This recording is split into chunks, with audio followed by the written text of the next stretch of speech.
President Obama said, that there's going to be difficult days ahead. I think we saw this as a vulnerable point in time, and that there's going to be groups that are going to try to take advantage of that. The United States, and moving away from Maliki almost 3 years ago, was a huge strategic mistake on our part, and we have been suffering the consequences of that ever since, and certainly the troop pullout just added to that catastrophe.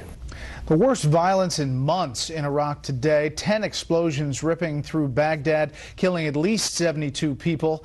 As the violence increases, the White House releasing a statement, quote, "We strongly condemn the terrorist attacks against innocent Iraqis, which serve no agenda other than murder and hatred. We offer our condolences to those whose loved ones were lost or wounded. Attempts such as this to derail Iraq's continued progress will fail. Iraq has suffered heinous attacks like this in the past, and its security forces have shown they are up to the task of responding and maintaining stability."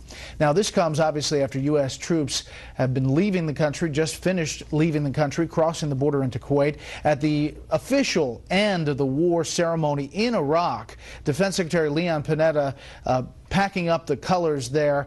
The President, Jalal Talabani, and the Prime Minister, Nouri al-Maliki, were invited to that ceremony. Neither of them showed, and there were empty chairs where they were supposed to sit at that official ceremony. And then you see on the chair the bunker they were supposed to go to if that ceremony came under attack. Just an interesting shot as we're back with the panel. What about this violence, Charles? This is the reason that our generals on the ground, who know the scene, who know the politicians, who know the factions, had been urging that we keep a residual American force. Not that we would be involved in the fighting. Remember, combat operations had stopped almost a year and a half ago. Our casualties were really quite minimal.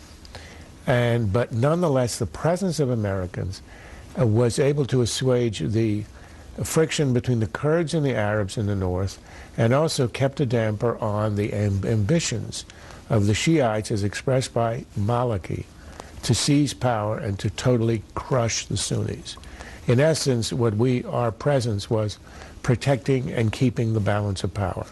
The evacuation of all Americans, which ended just a few days ago, was the precipitating event for this assault on the coalition government by Maliki, and the power grab. To arrest the leading Sunni politician is a big deal.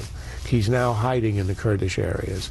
And what we're getting now also is these al-Qaeda-like attacks by Sunnis in either retaliation or trying to provoke a civil war. This could be catastrophic.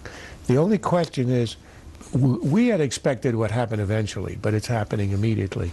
And that, I think, is a surprise. Obama had probably expected a decent amount of time would pass until all of this happened.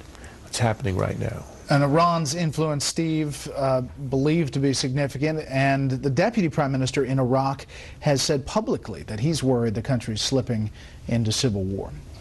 Yeah, well, I mean, it's very clear to me, at least, that the government is on the verge of collapse. I mean, you don't have these kinds of unilateral movements by Maliki unless he's meant to consolidate power. And I think the fact that he did it immediately after he left the White House, immediately after he left his meetings with President Obama, was meant to go back to Iraq and convey, by implication anyway, I'm doing this because the White House thinks it's okay. That's not entirely fair to the White House, but I think certainly he thought that he could consolidate his power at this moment because U.S. troops had left and there wasn't anybody to stand in his way. The big question now, I think, is if the government collapses, how quickly does Maliki turn to Iran for help? And